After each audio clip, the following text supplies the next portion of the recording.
tanto no chat quanto admitindo as pessoas, tá? Para o que precisar.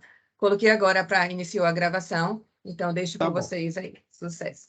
Então, gente, eu vou compartilhar aqui a tela com os slides desse bate-papo aí. Nós dividimos, eu e Arthur, tá? E a gente vai conduzindo como uma conversa. Nós vamos tentar reservar um espaço de 5 a 10 minutos no final para que possam tirar dúvidas ou trocar alguma ideia, tá bom? Então, eu vou já começar o compartilhamento aqui.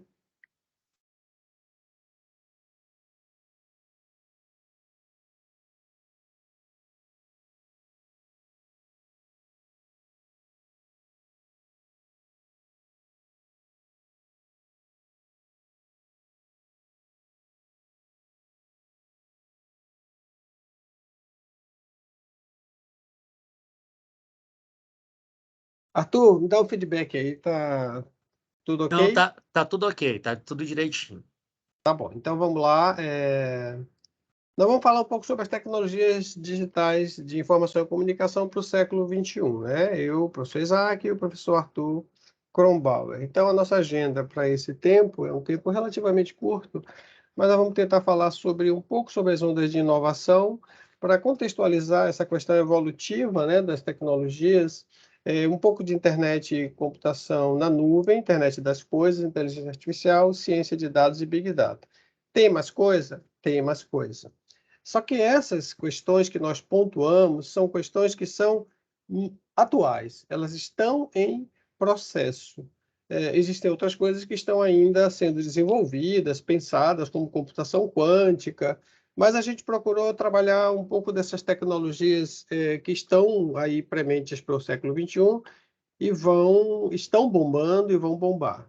Somente para contextualizar, existem vários estudos em relação à questão do desenvolvimento das tecnologias, né, da incorporação tecnológica, e isso tem muito a ver com inovação.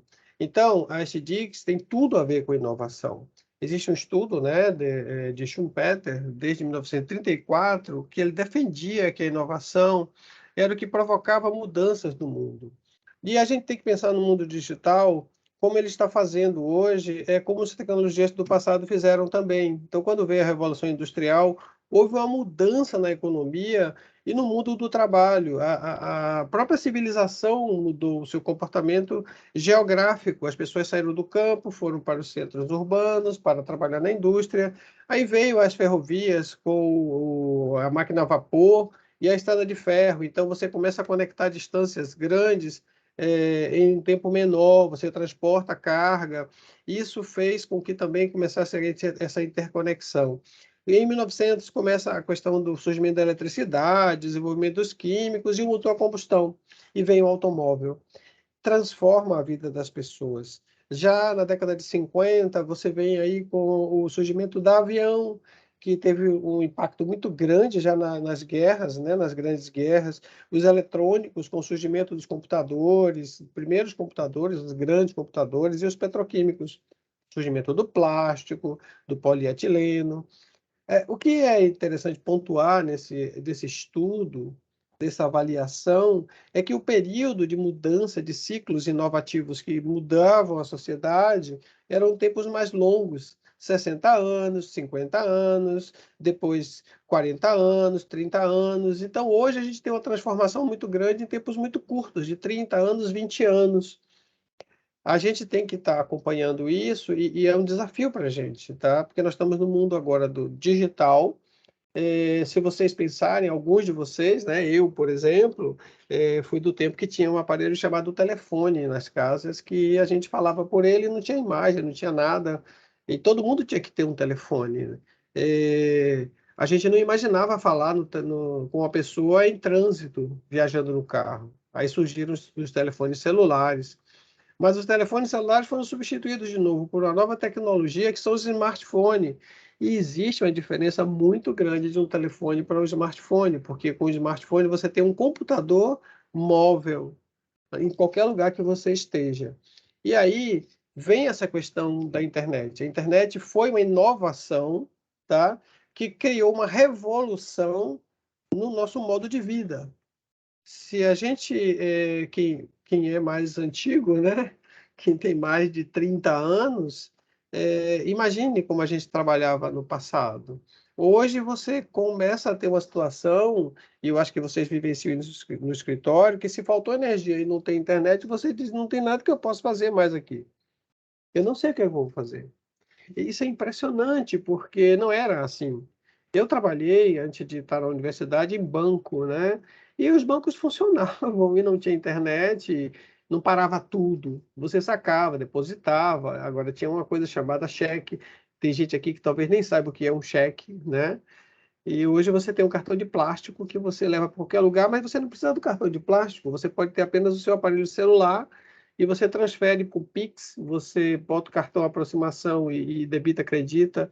Então a internet foi uma inovação das mais importantes, impactantes no século passado, no século XX. Nós estamos no XXI já, tá? Então, em 1995 surgiu a internet comercial. E aí essa onda de inovação, se você voltar no slide, você vê que essas inovações vêm em ondas, tá? São as ondas de Schumpeter, são ciclos. Aí o que acontece? Surge a inovação, a sociedade incorpora, as empresas investem, muita gente começa a trabalhar com aquilo, e aí aquela coisa se torna uma realidade, quase uma commodity. Todo mundo já está incorporado. E essas ondas vêm aparecendo. A onda da inovação relativa à internet, computação em nuvem, já é uma coisa que é uma onda que está ainda crescente. Então, não parou. A gente ainda está colocando coisas e incorporando infraestrutura, provedores de conteúdo, consumidores, empresas, governo, serviços, segurança. Então, se fala em governo eletrônico, a gente faz assinatura digital, as pessoas se tornaram provedores de conteúdo. Tem pessoas se tornando blogueiro, youtuber. Isso é provedimento de conteúdo. Não é só consumo. E aí também muda a relação das pessoas na própria sociedade. Então a gente passa a ter também um relacionamento social diferente. Vieram as redes sociais. Então, assim, muitos de vocês, eu também, estamos aí com Instagram, YouTube, LinkedIn, WhatsApp, né? Nem se fala. Só que isso aí gera uma interconectividade, um novo arranjo social, essa tecnologia na nuvem. Aí o recado que a gente pode trazer aqui, né? Eu e Arthur conversando, nós precisamos nos apropriar disso e nós precisamos controlar, dominar, conhecer o mais possível dentro do nosso universo de necessidade, de trabalho, de vida, para que a gente não fique isolado, para que a gente não se torne um analfabeto digital e, ao mesmo tempo, a gente não se torne um ermitão digital. Porque não tem como você fugir de uma realidade que é essa interconexão. Aí a computação em nuvem, ela envolve, né, todo um arcabouço de servidores de computador, o seu próprio computador, ele passa a ser também um servidor, o seu telefone celular está conectado. Aí a gente tem assim, ó, uma coisa que a gente já faz, eu acho que todos já fazem aqui. A minha agenda do telefone não é mais no aparelho, ela está no Google, tá? Eu tenho lá a minha agenda com todos os meus contatos e todos os meus dados de agenda, de marcação de compromisso. E aí, se eu perco meu celular hoje, eu só preciso pegar o outro aparelho, colocar ele. Se eu preciso ver a minha agenda e eu estou viajando, eu estou, por exemplo, em Fortaleza, eu só preciso de um computador ou de uma conexão de internet para que eu tenha acesso a toda a minha vida.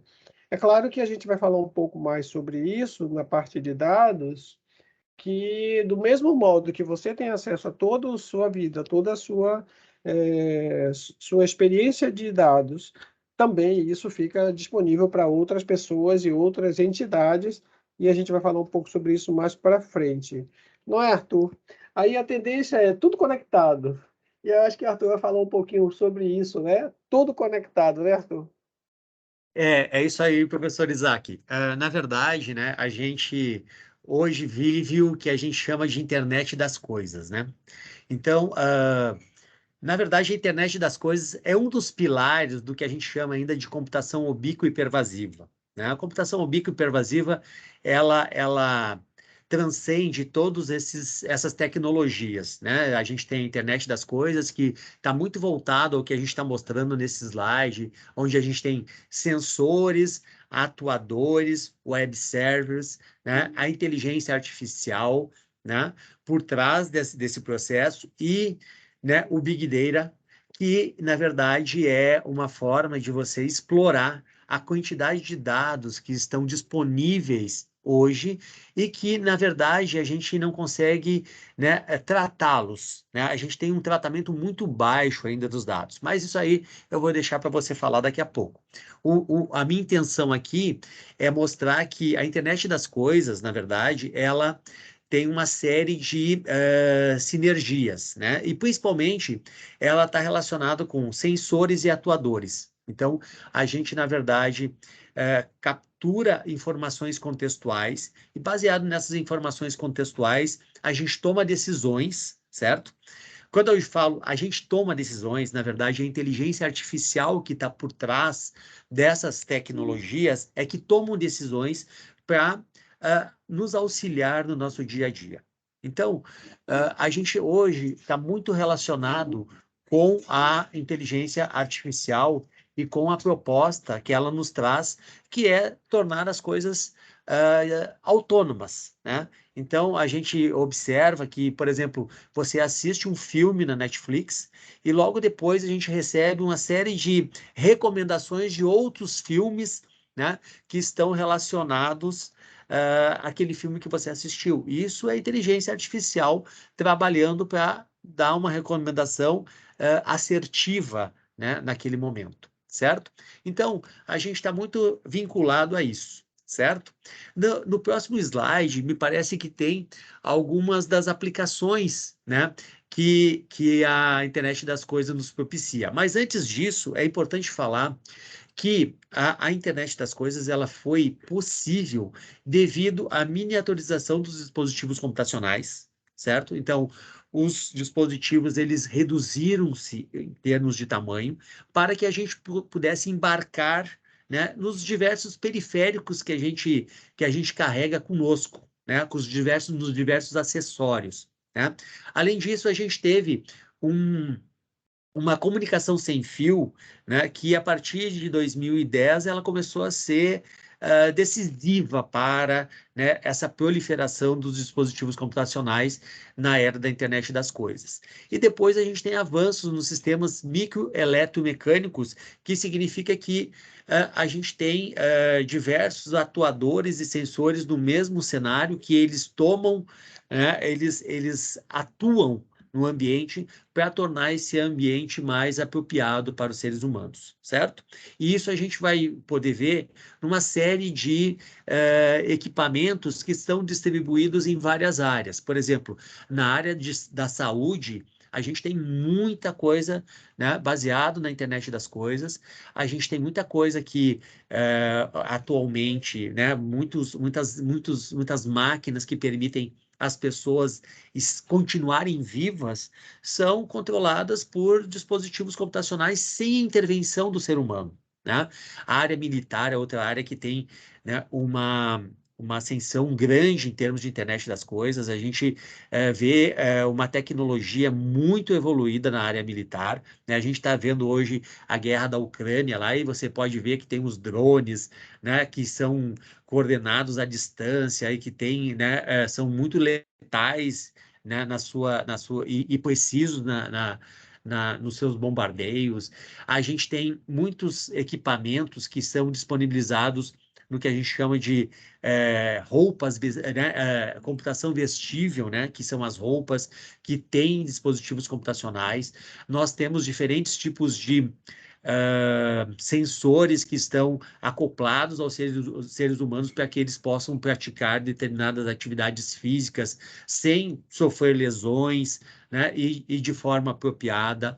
Nós temos a internet das coisas, né, nos ambientes tanto rurais quanto nos ambientes das cidades, né, que nos permitem, em ambos os casos, fazer tipos de controles, né? Por exemplo, No campo, são controladas as pragas, o tempo das chuvas, o quanto deve ser irrigado uma agricultura e assim por diante.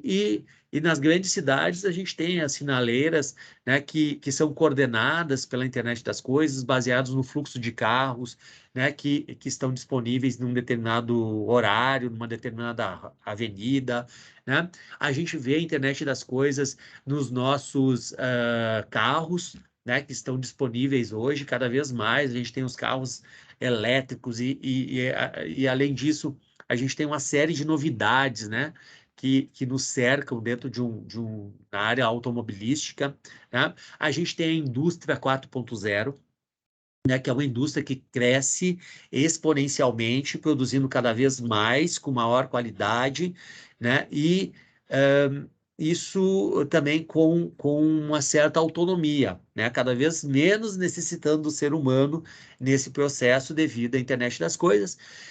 Por fim, eu gostaria ainda de deixar mais uma aplicação aqui que eu acho que vai ser inovadora, principalmente na área de educação, que é a realidade virtual, que é a realidade aumentada, né? Eu acho que essa realidade ela vem para auxiliar, principalmente, né, o treinamento de pessoas, né, para exercer as suas profissões. Então, eu acredito que a área de educação ela deve sofrer uma certa mudança nos próximos anos com a aproximação aí e com a utilização da realidade virtual e aumentada, certo? Bom, mas dentro desse processo da internet das coisas, a gente tem a inteligência artificial, né? E a inteligência artificial, ela é dotada de várias sub-áreas, né? Então, a gente tem uma sub-área muito importante, que são as redes neurais, né? Que são é a área que hoje está associada ao machine learning, né? Que é as máquinas, o aprendizado de máquinas, certo? Então, eu acredito que essa é uma tecnologia que vai surtir muito efeito nos próximos anos e vai ser muito utilizado. Além disso, a gente tem a computação evolucionária, a gente tem a lógica fuzzy, a gente tem a robótica, a linguagem natural, agentes inteligentes, raciocínios baseados em casos, raciocínios baseados em regras. Então, todas essas sub-áreas da inteligência artificial, elas trazem a possibilidade de gerar novos tipos de aplicativos, certo?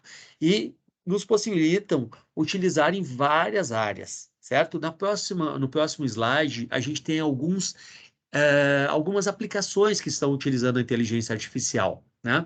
A gente pode ver, por exemplo, no reconhecimento de pessoas, né? Como é que a gente consegue reconhecer uma pessoa no Facebook, uma pessoa no Instagram, né? Na verdade, é um reconhecimento facial ali, né? A gente tem vários tipos de jogos que são desenvolvidos para serem jogados a partir de gestos. O que está por trás? Está por trás ali uma série de sensores, né? Que é o acelerômetro, o giroscópio e no videogame tem, né, os controladores de inteligência artificial. Tá? A gente tem, como eu já falei antes, os sistemas de colaboração que estão relacionados com os sistemas de recomendações, né? Hoje é muito comum você ver aí, por exemplo, no Google Drive, né? Quando você abre o Google Fotos, por exemplo, ele te dá uma série de recomendações, de recordações, ele cria os álbuns, né? Para que as pessoas possam acessar esses álbuns. Então, a gente tem uma série de aplicações, né, que são baseados na inteligência artificial. A gente tem o reconhecimento de comandos de voz, e isso é uma coisa que deve proliferar nos próximos aplicativos que vão ser desenvolvidos, né? Principalmente para que a gente tenha a multimodalidade de interações, então interagir via toques, interagir via gestos e interagir a partir de comandos de voz. Isso vai permitir que pessoas com diferentes tipos de necessidades especiais possam interagir com diferentes aplicativos, né? Além disso, a gente tem aí, por exemplo, o Facebook ADS, né, que é um Facebook personalizado para marketing. A gente tem os chatbots que são, né, utilizados aí para assistentes em várias áreas, né? A gente vê muitos assistentes nas áreas comerciais, né? A gente vê assistentes disponíveis, né, em agendamentos de horários, seja para algum tipo de serviço, ou seja, em clínicas, né, em clínicas médicas, odontológicas. A gente tem a inteligência artificial muito forte, né, na identificação de suspeitos, na identificação de pessoas, né? Então, é muito utilizado pela área policial. A gente tem os carros autônomos que devem surgir nos próximos anos, e aí eles são dotados de muitos sensores, muitos atuadores e muita inteligência artificial por trás deles, né? Nós temos a exploração da NASA, né, que manda satélites e manda expedições aí para o, né, o resto do mundo e faz avaliações a partir da inteligência artificial. A gente tem os humanoides, né, que estão em fase ainda experimental, mas que têm ajudado as pessoas, né, tem criado, né, robôs que podem andar como as pessoas, que podem gerir determinadas ações como uma pessoa humana, né? Então é muito utilizado. E a gente tem, novamente, na área de saúde, uma aplicação muito forte. Cada vez mais a área de saúde tem se utilizado, né, desses recursos da inteligência artificial para tomar melhores decisões, para gerir melhores os hospitais, para ter uma base de dados onde pode ser investigado novos tipos de doenças, né? E para que as falhas diminuam, né? Sejam na utilização de um determinado dispositivo computacional, como no diagnóstico de doenças e no tratamento de doenças, né? Então, observe que a gente tem N áreas aí que... Professor, deixa eu só te interromper. Tem pergunta no chat. Você prefere responder agora ou responde no final? Como é que você acha melhor? Eu acho que é melhor no final, que daí a gente pode responder junto, eu e o Isaac. Acho que Pronto, pode ser? pode. Então, só vou continuar aqui para alertar de uma coisa muito importante que está acontecendo no nosso mundo atual, né? Nós temos, né, o surgimento do 5G, principalmente aqui no Brasil. E isso vai trazer uma novidade imensa de novas oportunidades de aplicações, principalmente utilizando a inteligência artificial. E a gente tem uma linguagem que não é nova, mas que ela está se desenvolvendo muito nos últimos anos, através de uma série de bibliotecas de inteligência artificial, que é o Python, certo? Então, a utilização do Python, do 5G e da inteligência artificial vai dar oportunidade de criar uma série de novos aplicativos. E esses aplicativos podem ser aplicativos utilizados dentro, por exemplo, da gestão de uma universidade. Então, nós estamos muito próximos de nos apropriarmos desse cenário, né? E aí vai ter uma série de aplicações que podem ser desenvolvidas para a gestão universitária, para aquilo que os técnicos universitários fazem hoje, certo? Então, o volume de dados que poderá ser analisado e as informações que podem ser obtidas a partir disso, né, vai fazer com que a gente tenha, né, um arsenal de novas aplicações que vão ser construtivas, tanto para a realização dos nossos trabalhos, como para o atendimento ao nosso público, certo? Então, isso é muito importante a gente se antenar, né, para essa nova tecnologia que está saindo. O Python, por exemplo, ele pode ser utilizado de forma online a partir do Colab, que é um software da Google, certo? É uma nuvem, certo? Que a Google disponibilizou para a utilização do Python. Então, a gente vai poder utilizar o Python em qualquer lugar, em qualquer momento, a partir do nosso dispositivo móvel, né? E o Anaconda é um ambiente também que foi criado e distribuído, que aí não precisa estar associado à internet, não precisa estar conectado na internet, mas que também funciona o Python com as bibliotecas lá da inteligência artificial.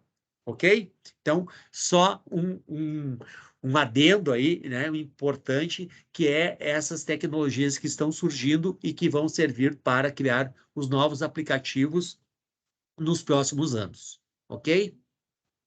Bom, pessoal, falando um pouquinho mais assim, né, do que está acontecendo hoje na inteligência artificial, a gente tem que falar um pouquinho da aprendizagem de máquinas, do machine learning, que é o ponto mais, digamos assim, mais, não vou dizer que é novo, mas é o que mais chama a atenção das pessoas, é o que mais tem angariado adeptos, certo?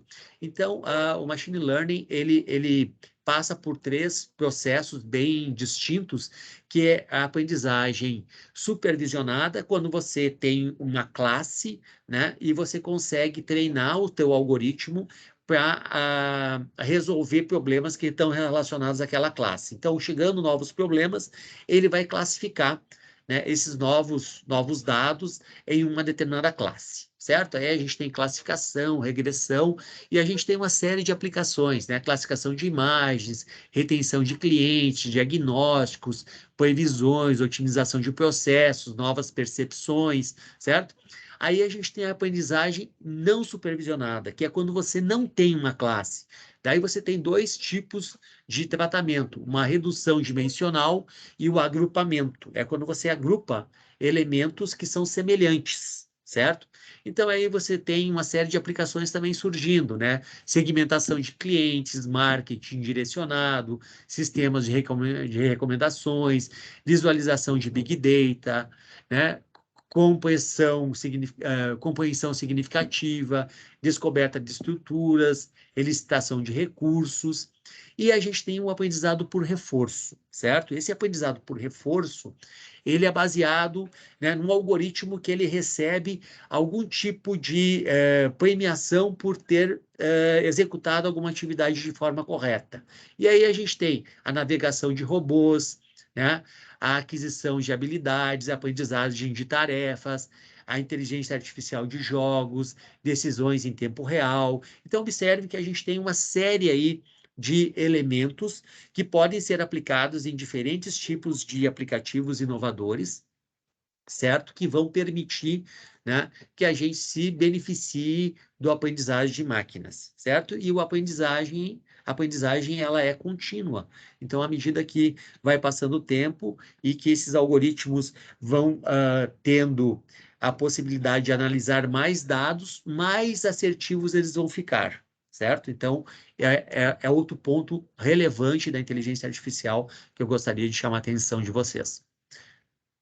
Bom, pessoal, aqui a gente tem, né, alguns aplicativos, né, que foram desenvolvidos em alguns projetos, alguns eu em parceria com outras pessoas, alguns em parceria inclusive com o professor Isaac, certo? Então a gente desenvolveu algumas coisas utilizando a internet das coisas e utilizando essa ideia aí dessas tecnologias, né? Aqui, então, eu gostaria só de exemplificar um pouco, né, o que a gente tem, né, o que a gente tem produzido com essa tecnologia. Aqui eu tenho um dispenser de remédios, então a gente tem ali um aplicativo onde o cuidador, né, de uma pessoa idosa, por exemplo, pode colocar as cápsulas lá dos remédios no dispenser, certo? Que são aqueles tubos ali, verde, azul, marrom, e coloca ali os remédios e programa o dispenser para liberar de tempos em tempos. E quando é liberado, né, na verdade, é dado se faz um acionamento para o dispositivo, né, celular ou para uma pulseira do idoso ou de uma pessoa que pode esquecer de tomar os remédios com frequência, né? Então, essa pessoa é sinalizada, ela vai lá, abre o dispenser e pode, né, se utilizar do remédio. Caso ela não abra o dispenser, né, o cuidador recebe uma mensagem informando que a pessoa não tomou o remédio no horário certo, certo? Então, isso pode ser utilizado numa série de situações. Pode ser um idoso em casa,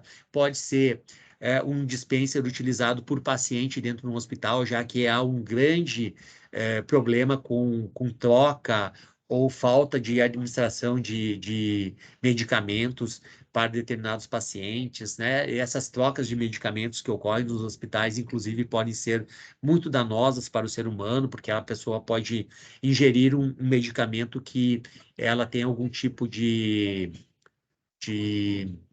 é que eu posso dizer, de restrição ao medicamento, né? Então, isso pode gerar diversos casos, né? Diversos problemas. Pode ser utilizado, a gente fez um teste em UPAs, né? Onde as pessoas se utilizavam para o tratamento da tuberculose, né? Porque a tuberculose você começa a tratar em duas semanas, ela não, né? Com um bom tratamento, ela não oferece mais nenhum tipo de restrições, mas você tem que se tratar por 6 meses, hein? Senão reincide a doença. Então, pode ser utilizado em várias situações. Vamos para o próximo. O próximo é bem interessante, ó. É um videogame.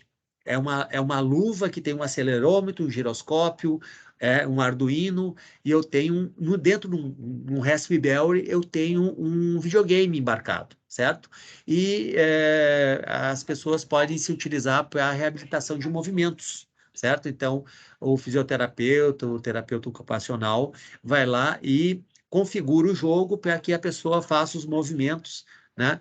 E isso teve, né, nos nossos testes, teve uma evolução muito significativa, porque, por exemplo, os pais não precisavam ir lá no fisioterapeuta ou lá na agência de tratamento, podia levar o videogame para casa e a criança ficava lá jogando e ficava muito mais tempo do que ela ficaria fazendo o tratamento numa clínica, né? Então, é um tratamento bem bacana que está sendo utilizado lá no IBR, né, para a reabilitação de crianças que têm problemas de coordenação fina, certo? O próximo é uma detecção de quedas, então muito utilizado hoje por idosos, né? A gente sabe que o número de idosos que estão morando sozinhos é muito grande, então a gente fez aí um sistema bem interessante, né? Que a gente faz uma calibração, primeiramente com o idoso, quando ele está deitado, quando ele está caminhando, quando ele está sentado, quando ele está de pé e tal, e a partir dessa calibração a gente tem, né? Um controle de quando ele tem uma queda, certo? E nesse aplicativo é desenvolvido, né? Então, lá, para quem deve ser receber uma mensagem quando o idoso cai, né? Qual é o cuidador? Pode ser uma clínica ou pode ser uma pessoa da família, que a gente sabe que se o idoso cair, se machucar, ele fica se debatendo por muito tempo, né? E ele pode ir a óbito nas primeiras horas. Então, se tiver uma notificação para alguém ir lá ajudar essa pessoa, ela tem muito mais chances de sobreviver a uma queda, certo? O outro aplicativo, né? É um aplicativo onde a gente tem uma plataforma inclusiva, né? Essa plataforma foi desenvolvida no laboratório e a gente tem vários tipos de modalidades de interação, né? Comandos de voz, comandos de gestos e toque num dispositivo móvel, certo? Então, eu posso ligar a televisão, ligar o home theater, iluminação, eu posso aumentar ou diminuir o ar, eu posso trocar de canal, né? Por comandos de voz ou por gestos, e aí eu tenho um Kinect que vai pegar esses gestos, que vai capturar os gestos. Comando de voz é num microfone de lapela, e foi desenvolvido um aplicativo para que a pessoa tivesse um controle remoto universal, certo? Esse projeto também ele foi desenvolvido e testado com várias pessoas que têm diferentes tipos de deficiência, né? Seja auditiva, seja cognitiva, seja de sintonia fina, né? Então a gente fez vários testes, é um projeto bem bacana, certo? E, por fim, foi um projeto que foi desenvolvido pelo professor Isaac, né, com os alunos dele lá do Campus 2 de Alagoinhas, né, que é o MobBus. E o MobBus, ele permite que os usuários do transporte coletivo, eles informem, fazendo um check-in quando eles entram no ônibus. E, a partir daí, todas as pessoas que estão logadas nesse aplicativo conseguem verificar há quanto tempo o ônibus está de distância daquele ponto onde a pessoa está parada, né? Isso foi desenvolvido por uma questão de segurança. Lá o campus de Alagoinhas, ele é fora da cidade e os alunos estavam sofrendo muitos assaltos. Então, eles tiveram essa ideia de desenvolver esse aplicativo para que eles pudessem ir para o ponto de ônibus, para pegar o ônibus, o mais próximo do tempo do ônibus chegar, certo? Então, com isso, diminuindo aí a probabilidade de serem assaltados, certo? Então, é um aplicativo bacana que normalmente é utilizado em cidades pequenas, né? E que pode ser bastante útil, né? Só que as pessoas têm que colaborar, é um aplicativo colaborativo. A pessoa que entrar no ônibus tem que fazer o check-in, quando sair do ônibus tem que fazer check-out, e assim todas as pessoas se ajudam. Pessoal, todos esses aplicativos que eu apresentei para vocês, que foram desenvolvidos por nós, eles foram publicados em journals nacionais e internacionais, certo? E foram apresentados em eventos na área de ciência da computação, certo? E estão disponíveis vários artigos aí que vocês podem ler e se apropriar melhor, né, desse cenário aí que a gente apresentou para vocês, tá certo? Professor Isaac, vou passar agora a palavra para você continuar aí falando um pouquinho de ciência de dados, né, e de Big Data. Vamos falar um pouquinho sobre ciência de dados e Big Data. Na verdade, isso é uma coisa que a gente está ouvindo falar no noticiário, no dia a dia, toda hora se tem informação sobre isso. Muitos de nós já estamos apropriados dessas informações sobre essas tecnologias. A gente vive o que a gente chama de era da transformação. Então, o professor Arthur tocou em vários pontos. Trabalhos que ele vem desenvolvendo, inteligência artificial, eu vou falar um pouco sobre ciência de dados e Big Data, robotização, física sistêmica. Então, vocês viram projetos aplicados, inclusive alguns deles com alunos de mestrado, de graduação da UNEB, né, Machine Learning, Internet das Coisas, IoT, né? É que esse IoT é porque a sigla é em inglês, né? Internet of Things. E várias outras coisas. O que a gente trabalha e fala muito de ciência de dados envolve ciência da computação, envolve matemática e estatística, então há uma base matemática e estatística muito forte por trás disso, especialização científica e envolve pesquisa tradicional, aprendizado de máquina, software tradicional. É um conjunto de coisas. Hoje, nós vivemos um momento em que a produção de conteúdo é gigantesca. Então, se fala em 2,5 quintilhões de bytes por dia. Isso envolve vídeo. Toda vez que você grava um vídeo e posta no TikTok ou qualquer outro streamer, ou qualquer outro canal, você está colocando mais coisa lá nessa nuvem que a gente chama. Vai para alguma máquina, vai para algum servidor e passa a compor esses quintilhões de dados que estão sendo produzidos. Mas isso acontece também quando você compra no supermercado. Às vezes eles perguntam para você, você quer colocar o CPF na nota? Na hora que ele colocar o CPF na nota, é importante, você vai pegar o Nota Salvador, vai ganhar algum prêmio, mas está vinculado a você o seu padrão de consumo, a sua informação sobre aquela venda, vinculado a você.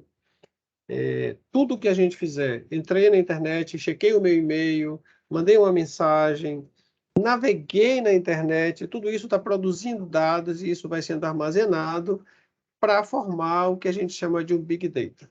E a gente tem dados em vários formatos. Séries temporais, áudios, músicas, itens, sets, imagens, vídeos, transações, saquei do banco, passei um Pix, tudo isso informação. Grafos de redes sociais, compartilhei uma viagem que eu estou fazendo, publiquei um texto, estou editando a minha monografia de mestrado usando o arquivo lá no servidor da nuvem, naveguei na página web, tudo isso compõe o que se chama de Big Data. Então, Big Data, na verdade, são grandes volumes de dados que estão espalhados em diversos locais a partir de muitas fontes. E aí nós temos os 5 Vs do Big Data. Volume, variedade, velocidade, são os 3 Vs do tripé básico. Aí vem veracidade e valor. Porque muita informação ela não é necessariamente útil, ou ela precisa ser descartada. E cada informação tem um valor. Tanto que os bancos compram base de dados de clientes, porque eles estabelecendo um padrão de consumo, você pode fazer um marketing mais dirigido. Então, o Big Data, na verdade, é um problema e não uma solução. Mas só para contextualizar, então, Big Data não é uma tecnologia. No Big Data, na verdade, é uma denominação desse espaço gigantesco de dados que envolve essas questões aí relacionadas a volume, variedade, velocidade. E é um problema que é um desafio. Então, é um desafio a ser trabalhado. Você tem uma explosão de dados semi-estruturados ou totalmente desestruturados. Você precisa fazer análises descritivas versus análises preditivas. Nós temos a questão do Real-Time Analytics, que é a análise em tempo real. A gente tem a questão de análise distribuída, com a questão de sensores, internet das coisas, mas é importante que seja diferenciado o que é sujeira do que é dado e o que eles agregam. E junto a tudo isso vem a questão da privacidade dos dados, porque tudo isso envolve também questões de acesso à informação, tá? Então, um Big Data por si só, ele não é útil. A gente pode dizer até que um Big Data por si só, ele seria inútil se você não tem essa parte de análise. E aí, é por isso que vem a terminologia Big Data Analytics.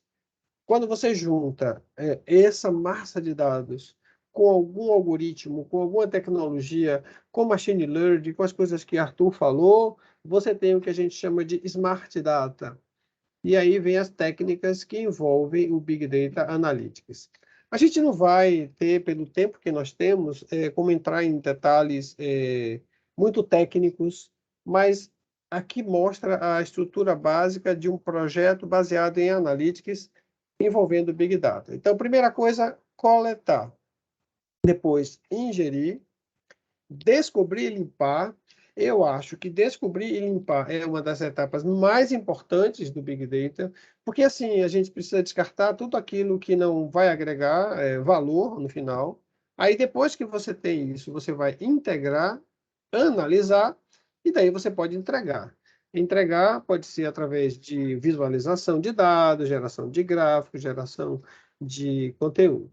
Aí a gente vai aqui para alguns exemplos de Big Data com analíticos, que é o caso, por exemplo, da Netflix. A Netflix usa a inteligência artificial, usa as informações de Big Data para a criação de algoritmos que adequam o conteúdo apresentado ao perfil do usuário. Então, quando você entra no Netflix, ele não analisa somente o seu acesso ao Netflix, ele analisa todo o que ele puder de Big Data em relação a você também. Então, não vamos pensar que é só a sua navegação no Netflix. Ele está pegando informações sobre você, do seu perfil de Facebook, de Instagram, de sua navegação e também do seu hábito de uso do próprio Netflix. Então, quando ele está lhe recomendando um filme de terror, é porque, de alguma maneira, está estabelecido um perfil para você que tem uma tendência a gostar mais desse tipo de filme. Aí vem a questão da privacidade e vem a questão da importância, e até nós que somos do setor público temos que ter muito cuidado com essa questão de análise de dados, de manipulação de dados. Por quê?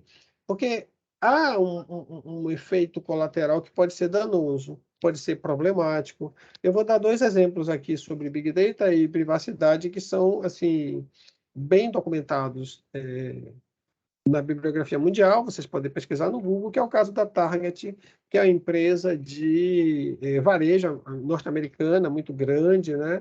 E ela trabalhou em cima de analytics com Big Data para coletar dados de clientes, tentar detectar mudança de comportamento e fazer predição. Só que era voltado muito para produtos cosméticos, produtos de higiene, ele trabalhou muito nisso para mulheres, e eles conseguiram desenvolver um algoritmo que conseguia fazer uma predição bastante significativa em termos de precisão sobre gravidez.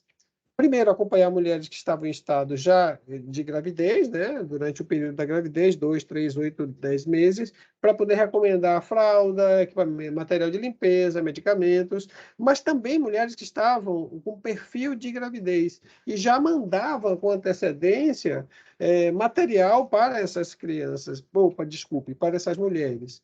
E aí aconteceu isso, de uma criança, né, um adolescente, norte-americano, esse caso é clássico, vocês podem pesquisar depois, recebeu recomendações de materiais e produtos para a gestante, para a gravidez, e o pai da menina viu o computador da filha e viu aquelas recomendações e ficou assim revoltado. Então ele acionou a empresa, ele fez a maior confusão e se aborreceu, entrou queria processar judicialmente a Target porque ele estava dizendo o seguinte: está estimulando a minha filha a engravidar. O marketing que a Target fazia estava sendo questionado sobre estar induzindo a gravidez. Resultado, dessa história, só para encurtar, vocês podem pesquisar, na verdade a menina estava grávida assim, ele não sabia, e por conta dos algoritmos detectaram isso e estavam recomendando coisas para ela, porque ela estava gestante. E ele descobriu que a filha já ia ter filho daqui a 2 meses, para vocês terem uma ideia da coisa. Mais grave ainda, o mais sério, não é grave, mas mais sério, foi o caso da Cambridge Analytics.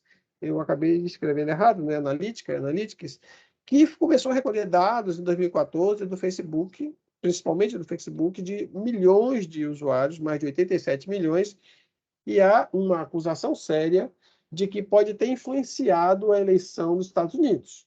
A gente também sabe que, eventualmente, pode ter influenciado também a eleição no Brasil, porque esses algoritmos fazem estudo do perfil, do seu tipo de navegação, do tipo de perfil de consumo que você tem e estabelece o tipo de pensamento, e aí era para induzir a questão do pensamento político e direcionar propagandas voltadas para aquele tipo de pessoa. Então, a pessoa que tem um perfil de mais conservador receberia vídeos, e infelizmente com alguns fake news, voltado para o conservador, tentando atacar, eventualmente, outro tipo de pensamento.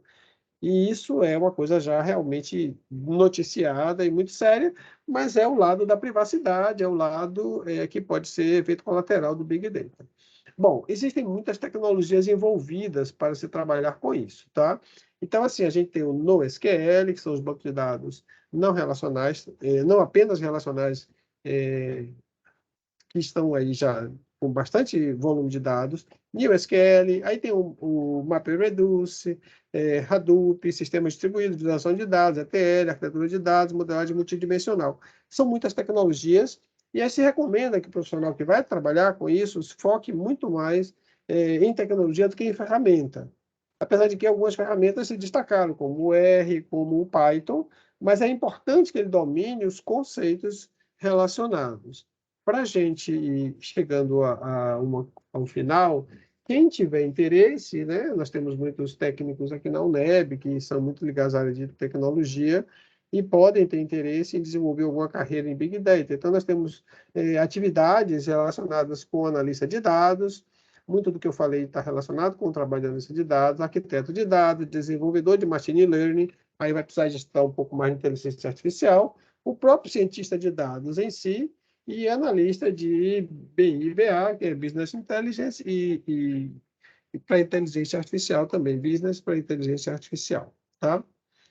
Aí a gente fecha aqui, né, para que dê tempo ainda, nós temos 10 minutos, né, Arthur, para que a gente possa ouvir um pouco das dúvidas, comentários de vocês e contribuições, porque como é uma temática muito nova, né, sempre pode ter muita contribuição. Eu vou encerrar o compartilhamento e trazer um vídeo para a gente poder conversar um pouco.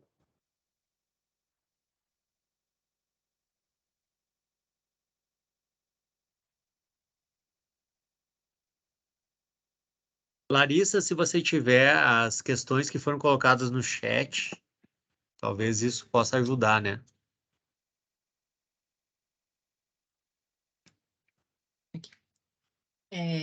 Antônio Samuel, ele perguntou, mas aí ele perguntou, foi antes até do slide que vocês falaram sobre Machine Learning, mas ele perguntou qual o nível de confiabilidade do Machine Learning. A gente tem uma série de algoritmos de machine learning, certo? E existe uma avaliação dos algoritmos em relação a uma base de dados, certo? Então, quando você tem uma aplicação de um algoritmo que não é eficiente, assim, não chega a 95% de eficiência, normalmente é testado outros algoritmos para chegar sempre numa eficiência maior, né? Então, esse é um ponto fundamental. Todos os algoritmos têm um teste de eficiência, né? E isso depende muito da base de dados, porque dependendo da base, pode mudar a eficiência, né? Então, isso é um ponto a se destacar e se estudar.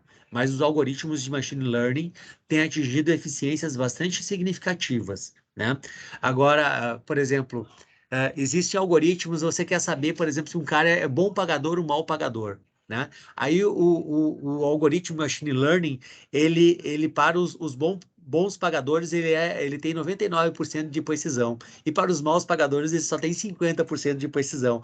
Então, significa que esse algoritmo não é bom para aquele nicho de negócio, certo? Daí tem que ser trocado o algoritmo, certo? Mas tem vários tipos de algoritmos com vários tipos de precisões, dependendo da base de dados. Mas os utilizados por Netflix, por, né, Google Drive, eles são com uma precisão bem grande. A gente pode ver pelos nossos spams, né? Os e-mails que vão para os spams normalmente são spams mesmo, né? Dificilmente você vai lá resgatar no spam um e-mail que não era, né? Então, para você ver a precisão que se tem, né? E o volume de spams é muito grande, né? Então, por aí você já tira, né, que se tem hoje algoritmos com muita precisão.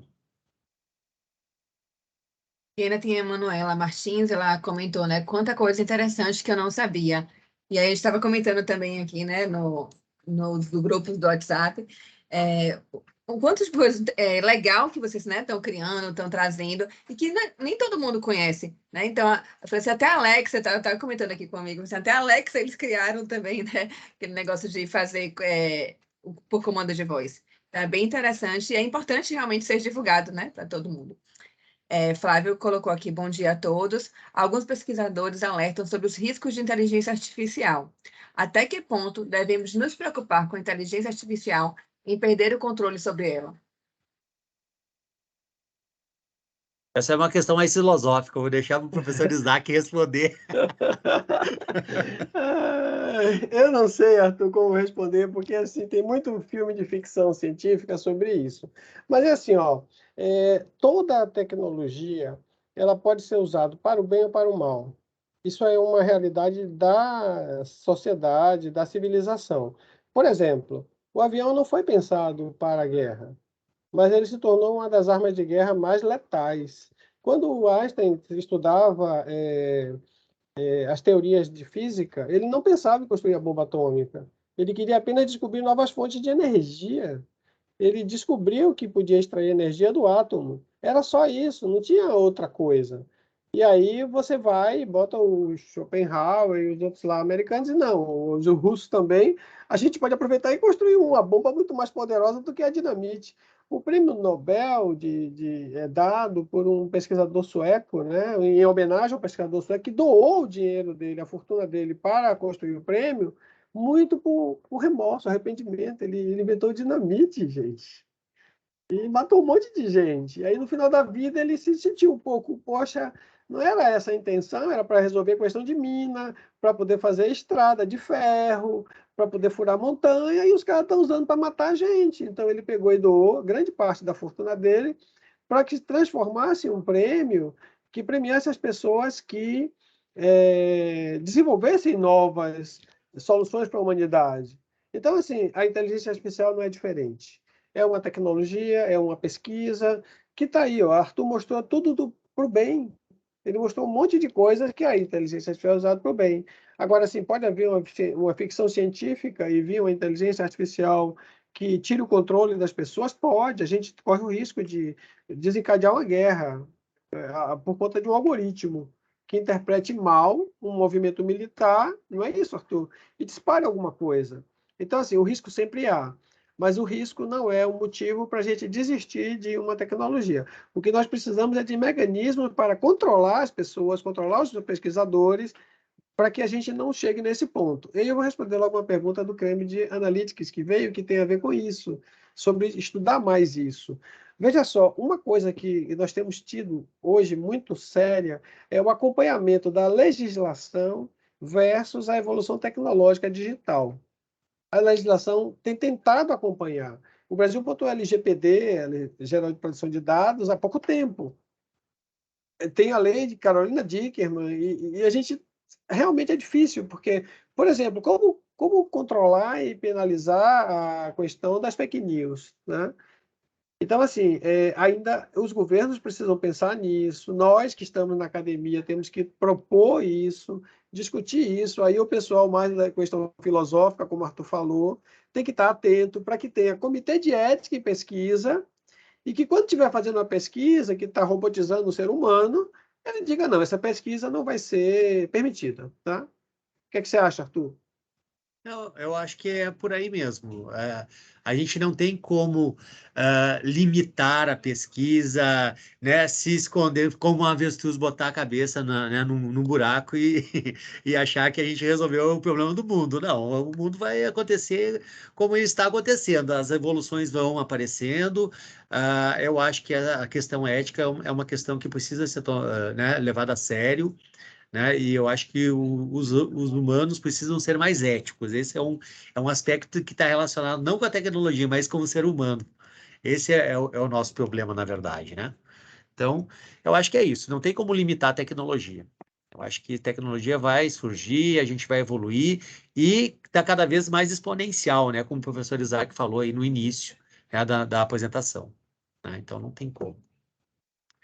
Até um comentário aqui que Marta Soares colocou, justamente falando sobre isso, né? Muito interessante. As tecnologias vieram para ficar. Precisamos evoluir e acompanhar essas inovações.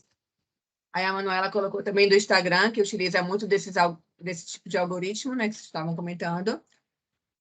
O Antônio Samuel perguntou o caso do Cambridge Analytics. Foi esse que você já respondeu, né? Também não é Isso. passível de discussões. O Roberto colocou a interpretação do algoritmo, ainda que errada, pode ser chamada de inteligência, já que não há interação de percepções humanas que são consideradas realmente como inteligência. Na verdade, assim, ó, toda vez que o algoritmo erra, porque todo algoritmo tem um percentual de erro, tá? Isso tem que ficar bem claro. Nenhum dos algoritmos é 100%, assim, ó, vai acertar 100% das vezes, né? É um aprendizado de máquinas. À medida que ele vai evoluindo, ele vai diminuindo a probabilidade de erro, mas a probabilidade de erro sempre vai existir, né? Quando o algoritmo erra, é porque o fator de indução dele não está correto, né? Tem um viés lá na curva de aprendizagem dele que está distorcendo, né, a classe que ele está chegando, né? Então, a gente pode dizer que ele está se utilizando da inteligência artificial, mas assim como o ser humano erra, os algoritmos também erram. A gente comete erros e muito mais do que esses algoritmos, inclusive, né? A gente erra no dia a dia, né? A gente às vezes está na direção, a gente erra, né? A gente está falando alguma coisa, a gente erra, a gente tem posturas erradas, né? Então os algoritmos também vão errar, né? Agora, cada vez mais eles estão sendo trabalhados para evitar os erros, para diminuir os erros. Tanto é que daqui uns, não vou dizer, não vou dizer no Brasil quanto tempo, mas pessoal, daqui uns 5, 6, 7 anos a gente vai ter carros autônomos nos principais lugares, né, né, nos países desenvolvidos, sem nenhum problema. Isso aí já é uma coisa dada como certo. Então, imagina, você vai sentar no carro, vai ir de um lugar para outro, sem dirigir e tendo muita confiança naquele transporte, né? Então, imagine que os algoritmos têm uma taxa de erro muito pequena, né? Tem uma pergunta aqui, Arthur. A gente está chegando no final do tempo, não é isso, Larissa? Aí eu vou Não, tentar. fica tranquila, pode ficar Tá. tranquila. Eu vou tentar começar a responder, e depois eu deixo o Arthur concluir, tá? É assim, a inteligência das máquinas está a caminho de superar o do homem? e o que pode chamar, é o que se pode chamar de superinteligência, eu vejo o seguinte, essa é uma opinião, tá? Em termos de armazenamento e recuperação de dados, vai superar, se já não superou. Nós não temos a capacidade de armazenamento e recuperação que as máquinas conseguem, os algoritmos conseguem. Se não superou, está superando bem próximo, tá? Agora, em termos de análise, em termos de capacidade de decisão, aí eu acho que demora muito tempo para chegar, porque sempre tem um conjunto de variáveis e elas mudam ao longo do tempo, até do contexto, do momento, e é muito difícil você ter algoritmos que consigam prever todas essas mudanças. Agora, tem uma ferramenta da IBM, né, o Watson, que é uma inteligência artificial que está aprendendo, e eles colocaram vários experimentos, e inclusive para estudar conjunto com médicos, para poder trabalhar diagnósticos. Então, assim, ele consegue dar muito diagnóstico que médicos iniciantes não conseguem, mas ele não consegue chegar num super especialista, né? Fala aí, Arthur. Eu acho que essa questão, essa pergunta é bem interessante, né? Na verdade, o que nós temos hoje de machine learning e de inteligência artificial é um aprendizado baseado em algo específico. A gente não tem computadores generalistas, que é uma coisa que o ser humano é. O ser humano ele sabe tomar decisões em diferentes contextos. À medida que a gente vai crescendo, né, vai maturando, a gente chega sai da infância, chega na idade adulta, a gente vai tendo condições de tomar decisões assertivas em várias áreas. E a gente não tem hoje nenhum algoritmo que consiga fazer isso, certo? O que a gente tem hoje, em termos de inteligência artificial, é um trabalho muito relacionado com a estatística, né? Então, os nossos algoritmos hoje, eles são estatísticos, né? Então, aconteceu tal coisa, a probabilidade, né, de acontecer de novo é de tantos por cento, e ele vai baseado nessa probabilidade de tomar a decisão dele. Então, quando muda o contexto, essa probabilidade já não existe, certo? E aí esse algoritmo já não funciona. E aí a gente precisa de outro e de outro treinamento. Então, essa é uma diferença muito grande para o ser humano e para os algoritmos de inteligência artificial existentes hoje, né? Eles trabalham bem no contexto, mas você tira daquele contexto, eles não vão ter bom desempenho. Ok? Passa a palavra de novo para vocês aí. Né, só aqui tem muitos agradecimentos, né? Então, tem o Samuel que deixou, né, aqui um registro que está muito feliz por essa excelente troca e apresentação de alto nível. Essa pergunta que tem o instrutor 1 também está com o símbolo da CODEP, é de Antônio, que trabalha com a gente, né, lá. Roberto colocou aqui que por ele vai até às 12, tá vendo? Não tem preocupação com o horário, porque o tema é muito interessante. Para mim também, eu gosto muito desse tema, então para mim voou. A Débora colocou parabéns, aprendi muitas coisas interessantes. O Antônio também botou parabéns. E tinha, cadê? Carla Cristiane, que eu não estou vendo agora o dela. Mas estava agradecendo. Então, acho que não tem mais dúvidas. Então, encerro aqui e deixo aqui o registro de muito agradecida pelo tempo que vocês disponibilizaram, pela excelente troca. É sempre aprendendo muito com vocês. Muitíssimo obrigada. Bom, eu que agradeço, eu acho que eu e o Isaac que agradecemos pelo convite, pela oportunidade de estar aqui, né, de contribuir com o aprendizado e trocar experiências com vocês, né, e me coloco sempre à disposição para voltar em outras ocasiões, tá certo? Falou. Também, gente, quero agradecer aí, obrigado pelo convite, pela oportunidade de estar com vocês. E como o Arthur falou no início, né, nós somos colegas, estamos na UNEB, estamos aqui. Então, o contato nosso é fácil, vocês podem conversar com a gente, trocar ideias, qualquer coisa, estamos à disposição. É um prazer aí estar conversando com vocês. Obrigado. Obrigada. Ok? Tchau, tchau, pessoal.